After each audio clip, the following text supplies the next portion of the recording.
On today's episode of Gathering the Kings. I always looked at sales as like, shady used car salesman, right? Right. Sales Yeah, a lot of people is a do. dirty word. If it is so far, like, profit is required. You can't not have profit. Otherwise, you have nothing.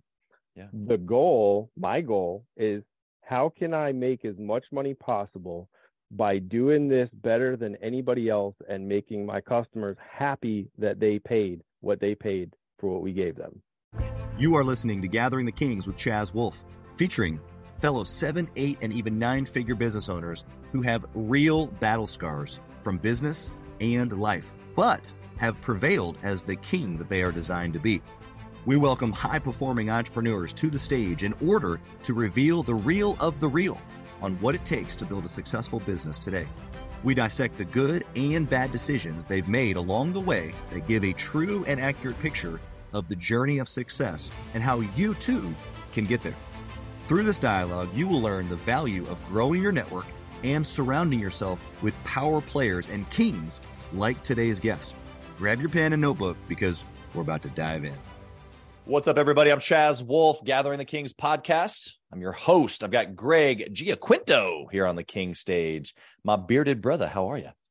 Doing well, thanks. It's almost like you practiced pronouncing my name. You did a great job. I appreciate that. And you're right. I have no shame in my game. Names are important, actually, is really what I believe. Yeah. And I just try to be really, really honoring when it comes to names. And so I try my hardest. I've had some names on here, bro. I'm sure that I was so far off, and they smiled and said, good job, just like you did, made me feel really good about it, but I'm sure I butchered it, No, you did. And I 100% agree with you. And this is something that we've tried to correct, is like, if I get a check from somebody or an email address and I see that their name in our system is wrong, I got to change it right then. I got to stop what I'm doing and fix it, because I 100% agree with you. But no, you did great. It was perfect. Thanks, man. Appreciate that. I feel good. Whether you're lying to me or not, I don't know. No, I'm just kidding. You're right. The importance really of people, and it's probably one of the coolest parts about this show that, specifically that we're going to go through together today with you, is because you and I had a chance to meet in person already. This is not something that is super typical for my guests, because a lot of guests were across the country and they come through our podcast process, just like you did, but I haven't had a chance to meet them in person yet, typically. And so we've had some interaction back and forth. We've had some fairly cool conversations about business and just like people and like the importance and seeing people. And so it kind of ties into the name. Like if you see people, you see their name, you see what's important to them, you see them, right? Would you agree with those things? Absolutely. Well, let's jump off here. Greg, tell us what kind of business that you got, brother. So the business that I have that, generates revenue is our family garage door business. Brief background on that. My father's side job, right? He's a firefighter. He did garage doors for a little bit before that. Never really planned to do anything with it, although he did name it J.A.G. and Sons, which is, great to honor, that. But obviously it wasn't named with marketing in mind, which is kind of tough sometimes. Yep. But, I went through some things in my life, decisions that I made and the path that I went down, and ended up in a career that I wasn't happy with. And I decided one day I wasn't going to live like that anymore. Yeah. Fell back on garage doors. And I actually just posted a picture that I found going through some old stuff, 2016, with tools and parts in the back of a Toyota Highlander from before we had more than one truck. And now our oldest truck is the 2017. We've got three full-size trucks that were running, plus my father's. And then I just picked up like a kind of a sales vehicle. Yeah. So that's where I'm at now. That's my business. It generates income for me. And then I have a couple other things that are, hobbies, but they're also networking and stuff that I may be able to generate income with at some point. One of them you're looking at is that Elite Entrepreneurs logo. That was a Facebook group that I was doing for a while, and made some good connections there. And then I was able to start, still engaging with that audience just through my regular page, which more people see. So that kind of, I just stick with that for now. I haven't abandoned the Elite Entrepreneurs Facebook thing yet. It may evolve into something else, which is why I left it up there. So you got that. I also do a weekly podcast. Love it. What's the name? Drop it on us. So that is Monday Morning Myndset, and it's mindset with a Y because it's my mindset. Love it. And in it, I like to share things with people that I've learned, because I don't come from a business background. I don't come from an entrepreneur background. So every single thing that I've done, I've had to learn myself or reach out to, like, mentor or somebody, right? Because you can't afford to pay for all that stuff when you're just figuring it out. So, that's one of my ways. I've been doing that for a year through a mutual connection of ours, Ryan Lucia. He's got Torsion Talk podcast. So it's kind of on his network. And so that's another thing that I do. I do have a sponsor on there, which is awesome. Nice. Yeah, really cool. Dave Mount on site. Throw his name out there because he's absolutely awesome.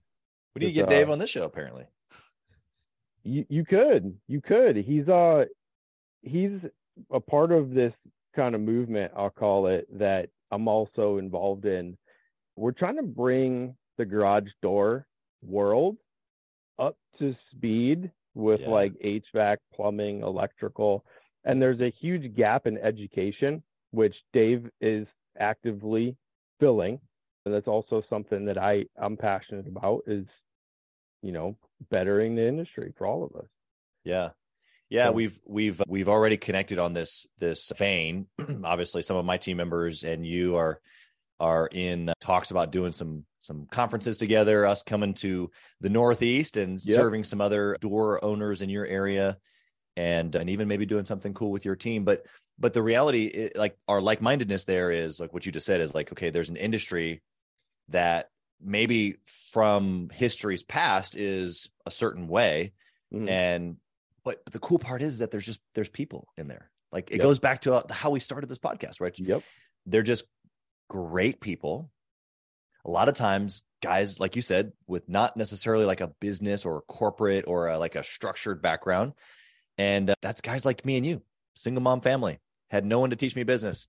Like, I learned it all myself, just like you, of course, through mentors and YouTube videos and books. And, but for the most part, it's like, man, we're just a regular guy out here, just doing the thing, So I think that perspective, especially now as guys like you and I get to give back on a podcast like this, as well as then industry, even specific stuff, it's part of being a king. It's like that mindset of like, okay, it's not just about me anymore.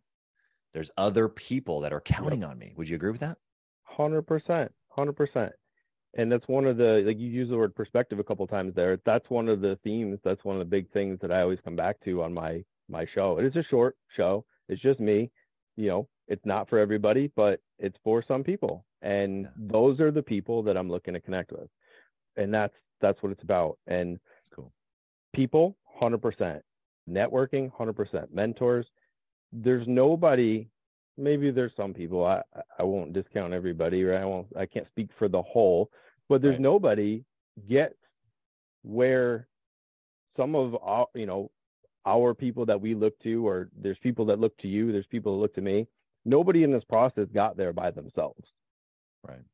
If you're afraid to ask for help or go to a mentor or pay a coach or join a networking group, or if you're afraid to invest in yourself and be vulnerable, you're not going to make it. I can't say that. Maybe you'll make it, but it's a lot more lonely that way. Yeah. Oh yeah. 100%. I was just having a conversation yesterday. I was on a show as a guest with Carrie Siggins, and she had been on my show previously, but she runs a $100 million business, employee owned, incredible company, manufacturing. And, we were talking about this topic, which is like, she's got a story, and she's even shared it with her employees where she like went down to the rock bottom, Yeah. And we all have those moments when we're like, we don't have what we need personally. Like, we can't pull up our own bootstraps, as she and I talked about just yesterday. Maybe that you need to pull them up. Maybe you don't. The reality is that sometimes you can, like, just do it yourself. But then there's other times where you need to, but you just can't quite reach them. And all you need is someone else just to pull them up just a little bit. And then you can get it the rest of the way, which is the mentorship, the mastermind groups that you're talking about, the opportunity to go to conferences and pay or not pay locally, internationally, or across the country. All those things are an option, but it's up to the person to say, I need help. I'm not where I want to be. So then therefore it's going to push me into a scenario where I'm willing to get around other people, a mentor, someone who's got answers, someone who can help me pull up my bootstraps just a little bit. You know what I mean? And absolutely. And the cool thing is you don't even have to be relying on people that are further along than you, like your peers. Every opportunity to learn something, we learn more. And I say we collectively, because I think this applies to everybody. I believe this. Teaching is learning. Teaching is learning. Yeah. So whatever stage I'm in, if I'm able to teach somebody something, it's reinforcing what I know. And also I'm learning from it, because as you hear it coming out of your mouth and you're giving advice, you say, you maybe reconsider it. You see it a different perspective, a different light. Right. And that's where growth comes from for me. So I'm very passionate about helping build others up, because that's what's helped me get to where I'm at and helping me continue to get where I want to be. Yeah, you're so right. And if you have any sort of breath of integrity anywhere near the bones of who you are, you can't tell someone to do something and you not be doing it yourself. Nope. And you got to let people screw stuff up. That's right. That's right. All right. Well, we went deep quick. Yes, we did. Some super good stuff. We could go days on this, but I want to get into your story a little bit. Sure. Before we get too much into the nitty gritty, I want to know about you, specifically why. Why are you doing this? Why at this stage in the game? You're obviously a certain level of success. Otherwise, you wouldn't be here. Why? Why still? Why are you pushing hard now? Like what's left? What's the bigger picture? Give it to us. You can't do anything like this without jumping in with both feet. You've got to be committed. And just like you said about pulling up your bootstraps, not every day is going to be fun. That's right.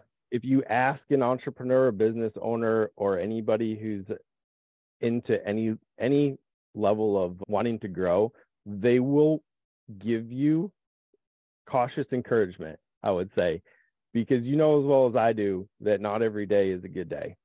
That's right. But the good days far outweigh the bad. And when you're doing it for yourself, because honestly, when you take on something like this, you end up working more than you would at a 40-hour job, right? 100%. You take it everywhere with you. Guaranteed. But I've actually got a why statement, right? Yeah. And that's something that I was able to do because I'm in it with both feet, and the people I look up to care about this stuff.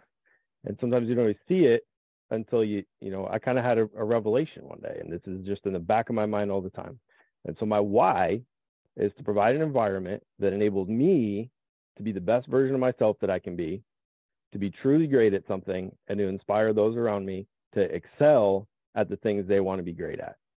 Yeah. And that's at the core of everything that I do, including employing other people. That's right. Yeah. There's a lot of companies listening right now who don't have core values, that don't have a mission statement, a purpose statement, a vision statement. You have taken it to another level. You've got a personal why statement, as you call it. How did you get to that place? Like for the guy listening right now, it's like, well, that sounds cool, but then they might forget it, right? Like they're going to, after they're done with this podcast, they're going to forget me and you, let alone the fact that you personally have a why statement. But what I want them to leave with is, why should they have it? And then how did you establish like that you needed this? Looking to mentors, right? Seeing what people who I look up to are doing, things that have helped them become successful. If you're not listening to audiobooks or reading books or doing whatever research, reading professional articles, connecting with people in your industry, like I can't express how critical it is to be that involved. Right. You have to be in it 100%. There is no, I think go back to audiobooks and reading. I think this came from Grant Cardone, right? To be obsessed. There is no balance. You have to be obsessed, not with just your work. You've got to be obsessed with everything you do. You've got to give 100+ % to everything that you do. Yeah. And what this does is, for me, I forget stuff. I'm horrible at it. Recall's terrible. Memory's terrible. I got to take notes. And so I've got a running log of notes. I use Google Drive mostly. Yeah. And I've got a running log of notes. And every once in a while, I'll revisit it, or I'll open it up and say, hey, I haven't looked at this in a while. How has my perspective changed? What have I learned since I started thinking about this? And how can I add to this? And so my why statement wasn't something that just came to me because I just thought of it. This was like, I think, you're familiar with Simon Sinek or Sinek? Oh, yeah. Yeah. So what's my why, right? That's him, I believe. So listen to his book a couple times while I'm out for a walk in the morning, and just constantly thinking about it. It's always on the back burner right now. So I have my why statement. I have core values. Right now, the thing that's always in the back of my mind is, what is my mission statement? Right. So I might think of something, and I've been able to develop a little bit of, like, I'll use the word discipline, but it's like, damn it, Greg, like, do this. Like, you always say you're going to do this, do it. Write it down right now. And I'll go write it down. I have to do it right then while it's fresh. I write it down, and eventually this becomes a series of notes or a paragraph or a sentence, and then just click. Yeah. I know why I do this. This is a principle. Obviously, you're talking, this personal revelation, this like inner work that you're doing. Yep. But we do this for our companies, and I know that you've done it for yours, but I'm just even thinking about your comments a couple minutes ago about wanting to change an industry, right? Like, you've got a passion for the door industry and the guys that are in the door industry and raising up, these people. And, I'm in the service space as well. But then in addition to that, I just built a home, and then as a homeowner, we all have these experiences with service companies. Mm-hmm. And it's like, there is such a gap between what you're talking about in a company level versus everybody else. I'll give you an example. What you just said, as far as like, oh, I heard it, I need to write it down right away. You know how many times I did a walkthrough in this house as we were building it with whatever trades guy? And it was like, oh yeah, we're going to put a light there. We're going to put a whatever there, whatever. Nothing was written down. We had to do it again and again. And it turned up wrong. And then this and that. And unfortunately for my builder, he just didn't realize that I'm one of the most particular people out there. And we're going to get it done right. And it really pisses me off that we had to do it again. Right. So why don't we just create a process here? Why are you not writing this down? Or better yet, why is it not on an iPad in a fillable PDF so that you can email it to your office? Oh, that's right. You don't have any of that set up. Which, okay, so now we're talking about super practical stuff. However, it ties down into what you're talking about, which is like, okay, what do I believe about myself? And am I somebody who cares enough to put these things in place, business-wise or personal-wise? What would you add to this? Well, so you mentioned I'm a contractor. We do labor. We provide a service, but it involves materials and labor. It's different from like building a website or coaching or whatever. And you mentioned the people that come work on your house. So let's stick with that, right? Because now we're on topic. This is what I do. I've started paying attention to that. I used to fix a lot of stuff on my own. Yeah. Until I realized, I just spent a week fixing something that would have taken a plumber a day, and on your own house, right? $800 on tools that I might use again in 10 years. Like, how twisted is that? Like, we think that way. Like, we think that's valuable, but what's really valuable is our time. And in this circumstance, this contractor, what are you most frustrated about? He wasted your time. Yeah, that's right. Your time is valuable, but so is his. He's wasting your time, and he's wasting his.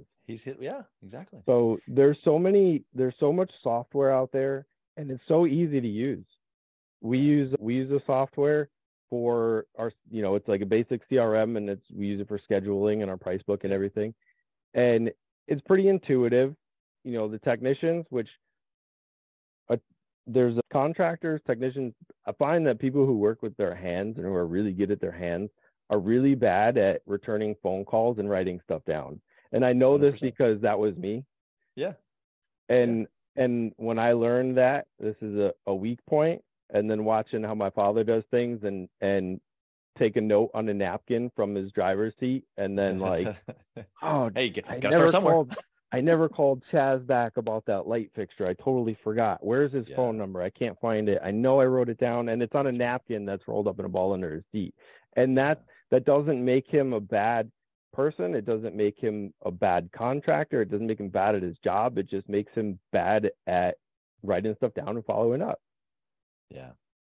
That's, and your thing, right, is getting, how can you help people get to the next level, right? How do you get from 6 figures to 7 figures, from 7 to 8? So I'm in this position where I'm in, our business does 7 figures. And that was seemingly, looking back on it, easy to do. When I was figuring it out, it wasn't easy. Right. But now I'm here, I'm like, wow, I did some pretty simple stuff, and it worked because I just listened to what Chaz said about, listening to what he wanted. Right. It's those simple things. Yeah. Listening to the customer. Yeah. Making sure that you're hearing their needs, and then don't have and you're a sales guy, right? So the biggest thing, if someone asks for something, don't tell them they don't want it. Just tell them how you can provide the best version of it and how much it's going to cost. They say yes or no. Yeah. Easy enough. Yeah. Providing options. It doesn't have to be about a persuasion, although there's obviously communication that can be beneficial. Yeah. I love everything that you just said. So for any contractor listening, obviously those things are incredibly, helpful. Even in our remodeling company, it's the same thing. A little different than, service, but it's still home service, where it's like we're going into someone's home. I'm trying not to waste time. I'm curating this experience. Yep. Where they've experienced nothing like this before. And it's like, whoa. First off, professional everything. Showed up on time. Like, oh my goodness, what a thought, Yep. But even before you showed up, like, what was the phone call like, and how did that go? And was there a process there? And how did we make them feel through the communication? And was there follow-up in an email and a text? And do they know exactly who's coming? Maybe even a picture of the tech on the way. And like a lot of really cool stuff that can happen that builds experience and trust. So that way, when the sale, quote unquote, happens, it doesn't have to be this persuasion, twist your arm. It's they know and trust you and like you. You have what they need. You give them options. They pick the best one. You do the work. You create a relationship. And now it's about curating that experience for future business or future referrals. And obviously, there's so many cool things that go into that, but you just gave so many super practical things there, all the way down to writing it down. It's so simple. It really is the simple stuff. Taking a minute now to write it down and put it in a place where you can find it I promise you, is going to save you time. Yeah. And we think of that as like, I don't have time to write this down. I'll remember it. You're not gonna. No, you don't. You're not. Yeah, it's the proverbial chasing the tail. Like you're always just chasing the tail. Like, stop the madness, stop the downward spiral. Yeah. Yeah. And so some advice, like if you're running a 6-figure business, or even because there's different businesses, right? So the position we're in as a low 7-figure, new 7-figure business, looking to increase our efficiency, get better at what we're doing, just blow it up from there, right? You could be at any stage, and it always comes back to those simple things, and building the processes. And if you're not willing to spend some time, there's so many cliches, right? So many cliches. Work in the business versus working on the business. Totally. They have so much meaning, and that holds so much weight. Yep. And it is, yes, it's kind of cliche, but you got to work on the business. It's the reason that people say it. Yeah. 100%. Build those processes. Evaluate what's working, what's not working. Yeah. Listen well, for you and anyone else listening who's curious about the newly 7-figure, because it is different. You're right. There's certain principles that you carry going forward. Yep. But it's fuel at that point. You seemingly got the process. You need to maximize the process, right? You need to really, really dial in the process. But now it's fuel. It's marketing, dollars being spent. It's a super pin tight sales process with probably some sales people, which is key roles, which is my next point, which is you can't do it all yourself. Like a lot of times guys will get to that 7-figure mark and they're running around like, oh my goodness. And they got 2 other guys with them. It's like, whoa, stop, stop. You are doing way too much. And I don't even know how you got this far. Stop. We need to start building a team. And that's different from just hiring a guy versus putting key roles and like, okay, what does the business look like? Like you said, working on the business. Okay. So I step back and I go, okay, I got departments here. Maybe they don't feel like departments because it's you and a couple, 2, 3, 4, maybe 10 people, but they're departments. Let's look at the business like it is. And let's start strategically building those sections so that it's not just you, to your point. And that's the fuel. It's like, okay, we got people, we got money in marketing, we got a pin tight sales process. We're working on our experience on the back end to just, create raving fans. And it's like, man, this now becomes a machine that starts like really cranking if the right mindset is in the owner, which is what you have. That was like on the tip of my tongue, waiting to say mindset. Like, it's there, man. It's all in your mindset. And, we'll bring the sales thing into it again. Sales, I always looked at sales as like, shady used car salesman, right? Right. Sales a lot of people do. Dirty word. If it is so far, like profit is required. You can't not have profit. Otherwise you have nothing. Yeah. My goal is how can I make as much money possible by doing this better than anybody else and making my customers happy that they paid what they paid for what we gave them. Right. Yeah. 100%. If you dissect, if the listener just slows down for a half second and actually studies what you just said, it's a game changer because you start thinking about the business like a business, number one, but then you start thinking about the value that's being provided. So to say it like this, because obviously this is some of the work that we're doing with the event that we're coming up to the Northeast with and some of the other door companies. But if you can understand what I'm trying to leave my customer with. So as a door company, there's a certain experience that I'm trying to take them through, a certain trust and a certain relationship that I'm building, where at the end, they've paid me more, maybe even 3 times as much, but the experience and the trust and the everything that I brought them through was so premium and so perfect that they were happy to pay it. And they left me a crazy review of like, I would never hire anybody else. Well, so I was like, how do I have this guy or this gal, Mr. and Mrs. Jones, paying me 3 times as much as anybody else, and they're happy about it? Well, it's because there was value. Well, what is the value? Well, I can tell you, it wasn't you showing up and lubing some springs, right? Right. You got to provide options. You've got to listen. You've got to be there for the customer and give them what they're asking for. We're the professional. They can call you and say, hey, my door won't open. And we know, okay, it's either the motor's broken or the spring's broken. They'll tell you, yeah, I push the button and it opens and it doesn't work. The motor's broken. We get there and the spring's broken. We know they're not a garage door installer or technician. Right. That's why they're calling us. Yeah. So they can't do it, won't do it, or don't want to do it. 100%. And for us to be prepared to show up, to know what we're doing, show up with parts on the truck, 9 out of 10 times, we can leave you with a working door in one visit. That has value. Yep. I want the time that you make the phone call to the time that John, we have a guy, John, answering the phone for us now. He actually lives in Texas. Awesome. You met John. Yeah. Maybe you met John. Yeah. Great personality. Great guy. I've never seen, I didn't believe like someone could be that positive. And then I meet him in person and he is the guy that he is. He's legit. 100%. And he's one of the key parts, right? Yeah. You don't have to, charging more money or being profit driven doesn't mean that you're not good to people. It doesn't mean that you're ripping people off. Now, if you're going to charge 3 times as much and then, throw a used part on there and give a taillight warranty, you're ripping someone off. But if John answers the phone and the person is like in a better mood when they get off the phone, and then Jim shows up and fixes their door in one visit and gave them 3 options and they got to pick what they wanted done. Yeah. Right. Yep. That's all great stuff. And you don't do that by just being the guy in the truck. Yeah. You can't. It's tough. You need other people. You need John to answer the phone. You need John to help do the service calls.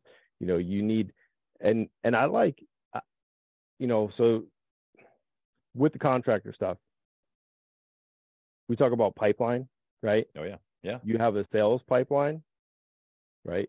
But you also have to always be looking for people, right? You've got to have that pipeline open. Yeah. Right. So we have got a job posting up now. So we're always hiring. Yep. Which is great. And until you do it and you invest the money, you don't see the value. Right? I see the value now. And then we've also got a couple of younger guys working for us, Devin and Ben, and they're great guys. And they're the right guys for us. They don't know anything about garage doors.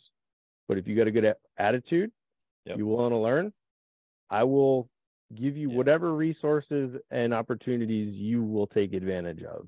Yeah. And that's part of our pipeline too. We're training guys. Yeah. Right. So it's such a big picture. And I think you started this conversation with people. Yeah. Right. Something like that. 100% comes down to people. That's it. Relationships, people. Yeah.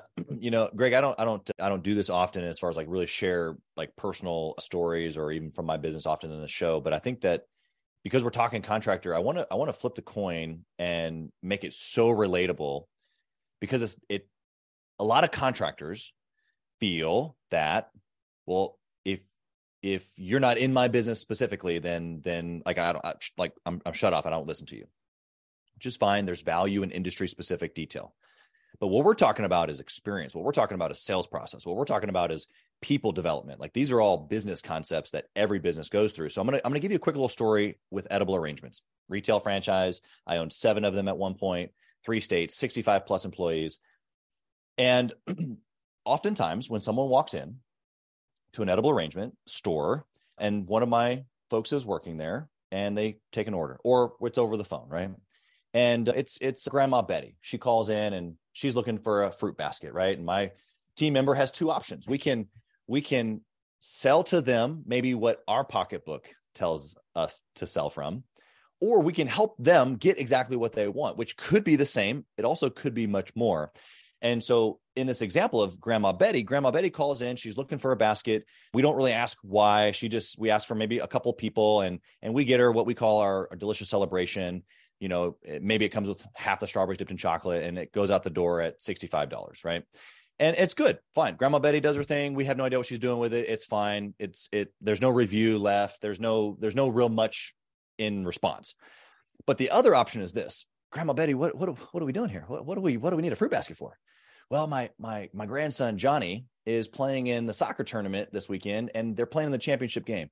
Really? You don't say, okay, how many people on that soccer team? What are we going to be using this for? This is going to be after the game celebration. Okay, cool. So these are kids. So we're trying to go healthy, but you want some chocolate on that pineapple and strawberries, don't you? Yeah. Okay, cool. Yep. Sounds good. And then your grandson, what's his jersey number? Oh, it's 11. Great. I'm going to put his jersey number in pineapple numbers on top. And nice. Oh, by the way, you said soccer, right? Like, okay, if I could put this whole basket in a soccer ball container, wouldn't that be cool? She's like, just boom, boom, boom, like all this stuff going off. And Grandma Betty walks away with a $175 basket, right? She's not looking for a fruit tray. She would have gone to, Price Chopper for a fruit tray. Yeah. She's looking for wow. She's looking for experience, right? She's looking for the expert. If I'm looking for in the garage door, right? 100%. So Grandma Betty presents this huge package. It's got balloons. Congratulations. It's got her grandson's, 11 in the pineapple numbers. It's got chocolate, this and that. And guess what? Grandson Johnny is the man on his team, and Grandma Betty is the grandma, right? Because that's really what it's about. It's about status, right? Our whole lives is about status. And her experience is incredible. She spent 3 times as much. Yep. And she loved every minute of it. How do we do that in the garage door industry? How do we do that in the HVAC industry? How do we do that in the remodeling business? How do we do that in a building of a house? Like, it comes down to all the principles that you're just talking about. First off, if you don't remember stuff, write it down. And guess what? Even if you do, write it down, because guess what? You shouldn't be that guy for very long anyway. And you should write it down and record yourself in a video and put it in a folder so that someone else can be trained for that position like next week. You know what I mean? Yep. And you just gave us a story about a fruit basket, right? About a fruit basket. Anyone could buy fruit, but she came there and she got this wow experience. That's right. She paid for it. She was happy with it. Experience, anybody can sell a thing, but if you can give someone an experience that they remember and that makes them happy, right? Yeah. Why, like, I don't know, why are we all here? We all want to be happy, Yeah. right? We want some freedom. We want some happiness. We don't want to be sad and miserable and lonely. Nobody wants that. So you listened to her, you gave her a great experience. She brought this thing and was the best grandma ever, right? That's awesome. And you can do that with garage doors. You can do that by changing an air filter in a air conditioning unit. Yep. It's not about what you're selling. Not the It's widget. about it's about how you're conducting your business. Yeah. Right. And it comes down to, what are your values? Who Yeah. do you align with? And I don't need to only go to garage door company owners for advice. That would be crazy. Yeah. I need to go talk to Chaz about how is his customer service so great, selling fruit baskets. Right. Right. Every contractor that I deal with, and I told you that I used to do a lot of stuff myself, I learned that it's not always the best way. Yeah, it's cool. I changed a couple doorknobs and, like, oh, look, I DIY, right? That's fun. You want to take on a project with your husband, your wife, your kids, and make it an experience, right? Sure. Because Yep, that's what we're exactly. talking about. It's the experience. Yep. I don't want to come home at the end of my day and say hi to my kids and then go, renovate my bathroom until 2:00 in the morning. That sucks. I want to do what I'm good at and then pay somebody for what they're good at. Yeah. And I pay attention to every contractor that comes into my house and how they conduct themselves. And this is so important to me in general. Even if you go to Dunkin' Donuts, I don't care if the person's having a bad day. Your contractor comes to your house and they miss something, they mess something up. Give them a fair shot, right? You go to Dunkin' Donuts, the girls, hey, what do you want? Say something nice. Exactly. Love it. Smile at her. The guy comes into your house to work on your furnace. Hey, man, I've cleared some space for you. Do you need anything? Can I get you a bottle of water? Treat people like people. Yeah. Right? Yeah. Spread that. Like, that's contagious. It's contagious. It is. Contagious. It is. So you It's give interesting them that that you would say that. opportunity. Yeah, it from may a business owner change perspective. the rest of their day. Yeah, that's so good, man. It's so good because I mean, you laid it on us on the reverse side. That's not your expectation on your people, although it is. We were over here talking about the listener being who we're talking about being as a business owner, but in all the other areas of their life. I don't know if they caught that, but that's what I wanted to just make sure that they knew you were talking about. Yeah. Yep. You look at it from every perspective, right? What's the perspective from the other side? We use some automations. We use different software. Every once in a while, I'll throw myself in as a customer and let those automations fire off. And, like, am I harassing people? Is my punctuation good? Does this present well? Or is this, like, just dog crap? Like, what are we putting out there? Yeah. Yeah. Yeah. It all matters.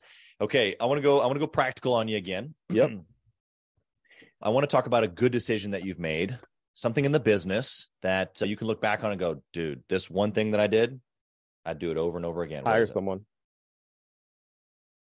It's just anybody? Just go down to the street. Like, if you you can't get out of the truck if you're the only guy in the truck or the only girl in the truck. Yeah. I put off hiring someone, and it essentially what it came down to was not making a decision, right?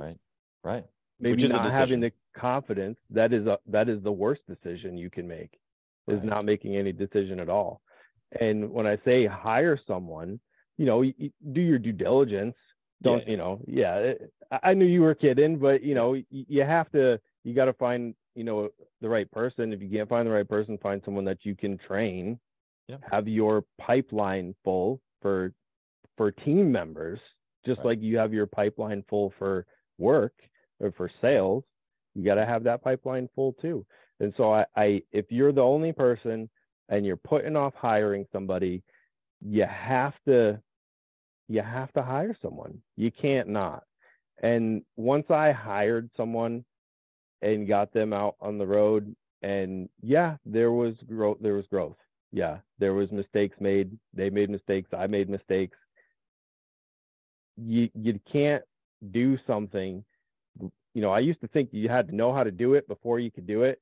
That's a terrible thought process.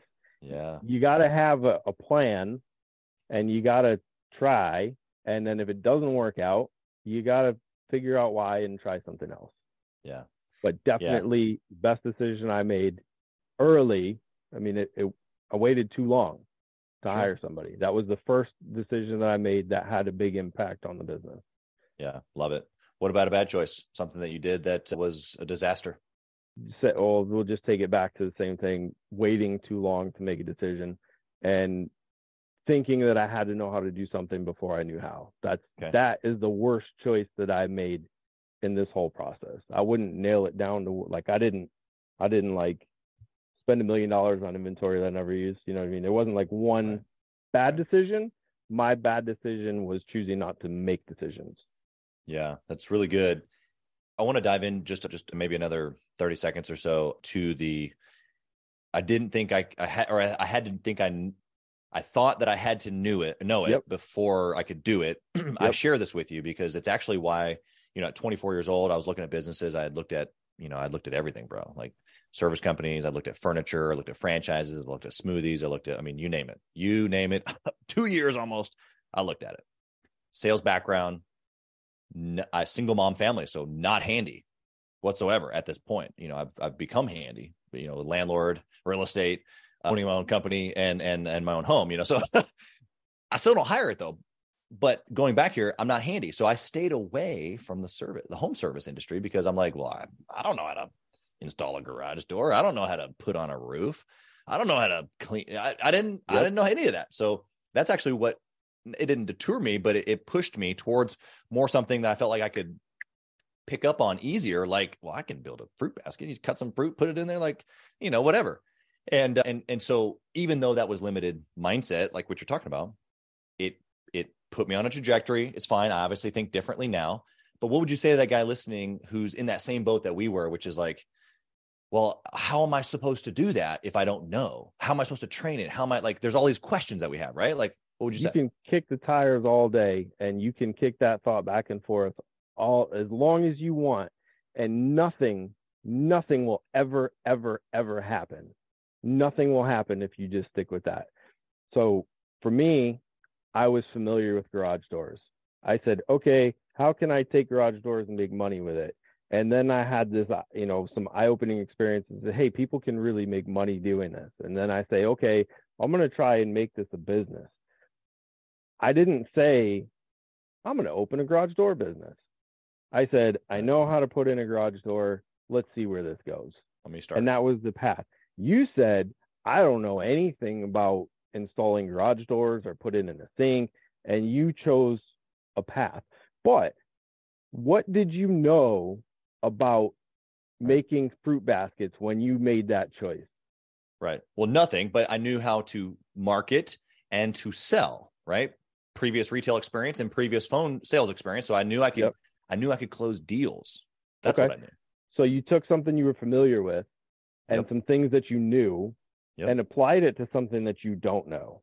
Very good. I took garage doors, which I knew nothing about marketing, knew nothing about sales, nothing about people, but I literally only knew garage doors, right? I know stuff, right? But from running a business, the only part of running the business that I knew was someone called me, they asked me to fix something, and I went and fixed it, and that was it. Yep. I had one familiar point, and that's where I jumped off from. If I knew what I know now, would I go back and start a garage door business? Yeah. I can't say. I don't know. Sure. But I started from someplace and then just kept doing things that were like, well, what's next? What else can I do?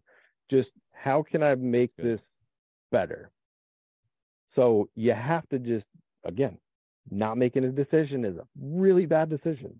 So if you got something you're familiar with, sales, marketing, check out fruit baskets. If you know how to fix stuff, see if you can turn that into something. Yeah. If you don't know anything, pick someone who does and who's willing to spend the time with you, because I guarantee you, and I know this from personal experience, someone who's good at something and has put in the time to learn and do better at it knows that they're not perfect at it, but they know a lot of stuff. Yeah. And if they see that you are willing to put in the time and effort, they will give you all of the answers, because they know if you don't do anything with it, that's your problem. And if you do something with it, there's a 99% chance that you're going to be so grateful. Yeah. Which gratitude is a big part of it. We could do a whole other episode on gratitude. They're going to be so great. You're going to be so grateful for what they gave to you that you are going to do whatever you can. And that's the difference between a mentor versus like going to college. Yeah. So true. There's a give and there's a return. And some of that return for your mentor is the satisfaction of knowing that they passed along something good. Yeah. So even if you know nothing, find somebody that you look up to and ask them questions. Start someplace. How to learn. How to learn. Jump now. Don't wait. Take what you have. I mean, so many, like you said earlier, even cliche statements that we can pull out of the last 5 minutes, but the listener should probably pause, go back and listen again, because that was incredible. I want to transition to our speed round. I want to ask you, in this garage door conglomerate that you're building, what is the most important KPI, or how I like to say it, if you could only pick one thing to track forever and ever, what would it be? I am an efficiency, like I'm obsessed with efficiency. So everything I look at is how much. So I guess the answer would be profitability, right? So you need to track your profitability. How efficiently can we do this job to make the most amount of money possible while still adhering to our mission statement, our core values, while still connecting with people, taking care of people. Profit's not a dirty word. If without profit, you have no business. And if you pay attention to only one thing, how efficiently can we, like, what can we earn on this amount of production, whether it's man hours, women hours, be inclusive here, like labor hours, right? What are we looking at? How efficient can we be? Let's look at our profit. And then, like, you have to make decisions based on that, because at the end of the day, it's a business. And if something is not making money, it's what is it here for? You can't help people, you can't give back, you can't mentor, you can't donate money if you don't have money. Yeah, it Pretty takes simple. It's funny because people like to run, from this reality that it takes it. But all the people that I know that, like you said, can't give, or that don't give, or that are chasing their tail, like we talked about earlier, it's usually because they have problems that they can't solve because they don't have the money to do so. They're not paying close enough attention to it, at least. So that's awesome. What book or maybe podcast or other resource would you recommend for someone trying to grow their business? I do a lot of audiobooks. Some of them are really crappy to listen to, but they have a lot of value. I'm going to give you a few books because they have different purposes, right? So I can't give you just one, but some books that have been most impactful on me are The Energy Bus. Okay. There's a Give really us good one. Little tidbit there. It's exactly what it sounds like. The Energy Bus is basically what you put out, you get back. And it's this journey for this guy who, it's kind of like a ho-hum, not happy at work, not happy at home, and then how he turns it around, right? Just by his attitude. So The Energy Bus is a good one. Atomic Habits, right? We're creatures of habits. What do you do when you first wake up in the morning? Has an impact on everything you do for your day. So Atomic Habits is a good one. That's for anybody, business owner, non-business owner. Jocko, everybody knows and loves Jocko. He can be tough to listen to, but extreme ownership, really, really impactful. Owning your decisions, and then how can, like, even if someone else makes a decision that causes a chain reaction, what could I have done differently to help? And that's big with developing processes for business. That's right. Okay, I asked Chaz to do X, Y, Z, and he did X and Y. I don't know why he didn't do Z. What did I do? What can I do differently? Right. So extreme ownership, and then how to win friends and influence people. That's another great book. Wow. Like interpersonal skills, dealing with people. Fantastic book. Those are my top 4 books. Highly recommend all 4 of them.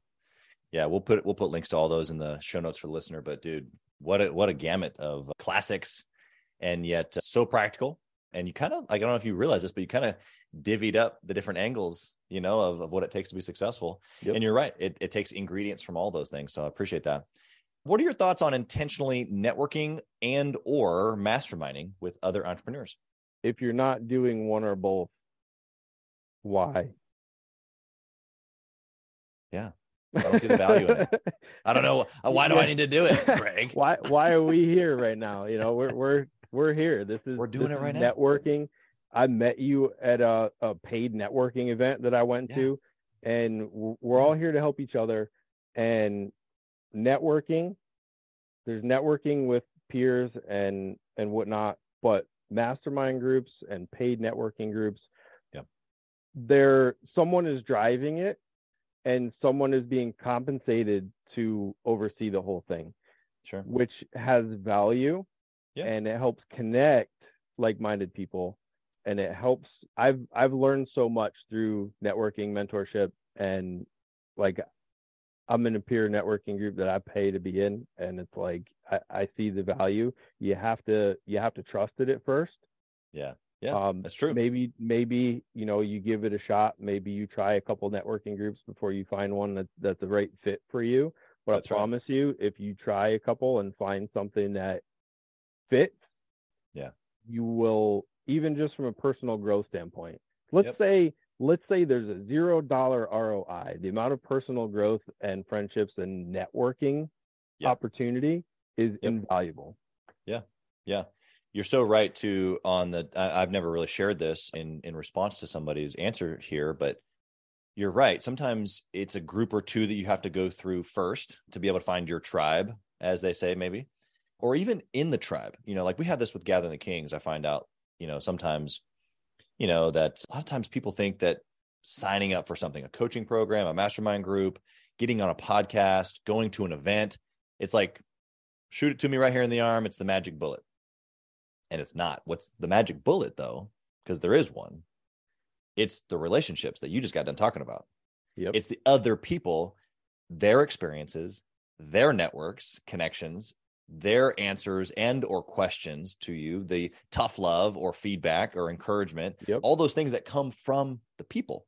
And so I've seen this even several times, even in my own mastermind group, where someone joins thinking that it might be like hard-hitting advice, which it is. Don't get me wrong. I think that you would agree with your group as well. It's like, ooh, that was good. Let me write that down. But that's not like really the bullet that you're looking for, right?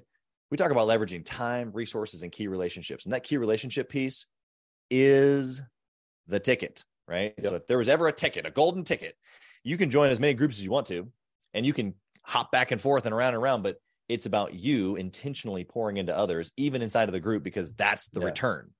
You know what I mean? Yes. You got to be willing to give more than you expect to get. And that's where the return comes from. Honestly, you got to give more than you expect to get. That's where it comes from. And when you join a group like this, you're collectively solving problems. That's right. If I have an employee issue, or if you have a sales pipeline issue, or if whoever, you know, hey, Chaz, I'm having trouble with this problem. Have you ever run into this? Actually, yes. Here's what I did.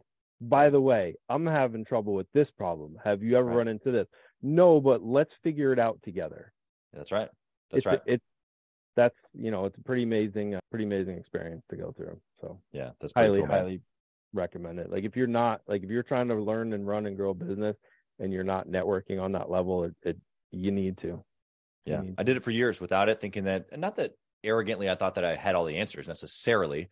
I just didn't think I saw the value in paying for relationships, you know?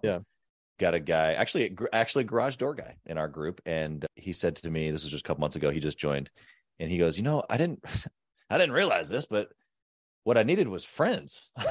I was like, okay, so what you actually mean is this, is that you don't have anybody in your life. You have friends. I mean, he goes to church and he's got, you know, other people in his community. He doesn't have people that also own a certain type of business or a certain level of business that he can communicate, like you're talking about, at this level. That's what he doesn't have that relatability. And yes, like there's some good guys. And so it turns into friendship or relationship, but the relatability at that level is what you don't realize even that you're missing, which is what basically I didn't realize either early on. So I want to get to my next question here, which is about family, because I prepped you a little bit on this question. You told me you have some good answers, so I want to definitely have time for this. There's this journey that I've been on personally, and I think every entrepreneur is on it, whether they've realized it or communicated it or even acknowledged it, is that we're obsessed with our business. You mentioned earlier, obsession, Grant Cardone. I've, Be Obsessed or Be Average, one of my favorite books. Even way before that, back in the day, Think and Grow Rich talks about burning desire and a definiteness of purpose. Like, this is what this is. And we know that in business, this is how we become successful. I think the gap, though, is we don't apply those things in our marriage or in our kids as fathers. Yep. And so how have you been obsessed, if we're going to use that word, in all of those things? Because it's not one or the other. It's definitely not balance. How are you doing this? There's no balance.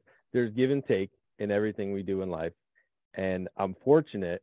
A little backstory, share this with you. I was married before, got divorced. It was similar decision to my other career path. We ended up together, kids, stayed together, decided I don't want my kids to see, what example am I setting? Yeah. Right.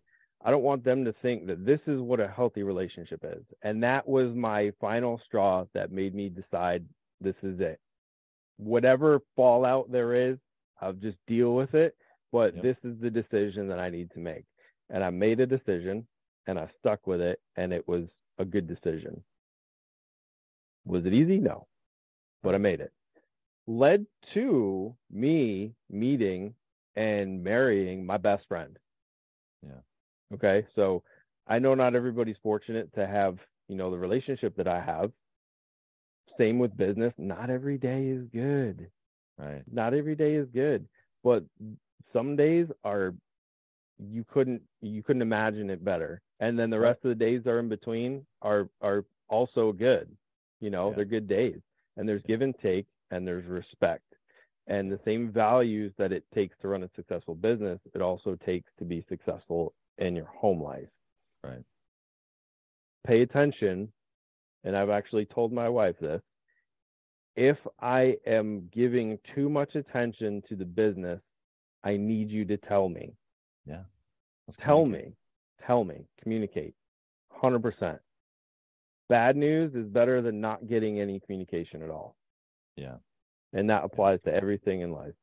Dealing with customers, dealing with family. So I have some unique life experience that I do share with some, not others. Went through the divorce thing, left a career that had pension benefits, like stable job, union, like I left it all. It wasn't making me happy. I left that, found things that did make me happy. And because of what I went through, I have a unique perspective and appreciation. And I want to give as much as I can to what I do have. And I'm not the best father every day. I'm not the best business owner every day. I'm not the best friend. I'm not the best husband every day. But I'm always trying equally in all of those aspects to do better. Sure. And when I learn something that applies to business, sometimes that applies to being a better husband or being a better father. So there is no work or wife or kids. You have to be in all of it. And if you choose only the business, tell your wife and kids you don't, just tell her you want a divorce, because it's not fair to hold somebody to that. Choose to be at all of it and choose to give 110% to all of it. Yeah. So I think I covered everything. Yeah, super vulnerable, man. I appreciate that. It's real. It's honest. I guess the takeaway that me personally listening to that is that not only is it a choice, because you gave several examples of choices that you made, but that it's intentional. Like you have to choose and then intentionally re-choose over and over again, which we know. I got to re-sign up to be dad today. I got to re-sign up to be husband today. I got to re-sign up. But maybe the attitude underneath that is not that I have to re-sign up. I get to re-sign up. Yeah, exactly. So how do we think about it? Yeah. Mindset, right? Mindset. Oh, yes, sir. Little plug there. Yes, all right. Sir. Last question here for you. Greg, I got to know, if you could whisper in the younger Greg's ear, what would you say? Just keep on going. Just let it ride. Take it one day at a time. And I would not, given what I've been through, I wouldn't change a thing, because I wouldn't be who I am today. Yeah. And I like that person. So, yeah. It's good, man. There's a powerful place to be when you can like where you are. I also heard you say that you're grateful, but that you're not done. And we use this phrase in Gathering the Kings quite a bit. I've said it on the show many, many times, but what you just said even just highlighted it, which is like, man, grateful for where I'm come from. Definitely not done. Happy about where I'm at. Yep. Still places to go. There will always be more. And if you care more about the more than you do about where you are, then there's no happiness there. Yeah. There's no gratitude. There's no place of peace in that moment. It's the journey. It's the life lessons. It's the bad days. It's the good days. And you can't, and you're a religious guy. Yeah. Obviously, right? The Gathering the Kings is right. So I'm very neutral when it comes to that. And we could do I would love to even do a whole episode with you on that, because I have very neutral opinions on it. But I respect it, and I understand the teachings and the values of it. And I totally just took myself on a tangent and forgot where I was going with it. But totally lost it. Bring it back. It's gone. Maybe it'll come back. I'll call you later and tell you what it was, but it's totally gone. But that's awesome. That's the life of an entrepreneur. We're in so many directions all the time. Yeah. You gotta realize that and stay focused. Take notes, write them down, it's okay. Yeah, it's okay. It's okay. Learn to live with the fact that you have been more than valuable today. I don't know what more than valuable is. Maximum value. Thank you. How can the listener find you? So maybe they're in the Northeast and they need their garage door serviced, or maybe they want to pick your brain because they've related with what you said. So I'm definitely spend more than my fair share of time on Facebook. I owe a lot of my networking and finding mentors to it directly. It really shrunk the garage door world and got me in touch with a lot of really, really good people.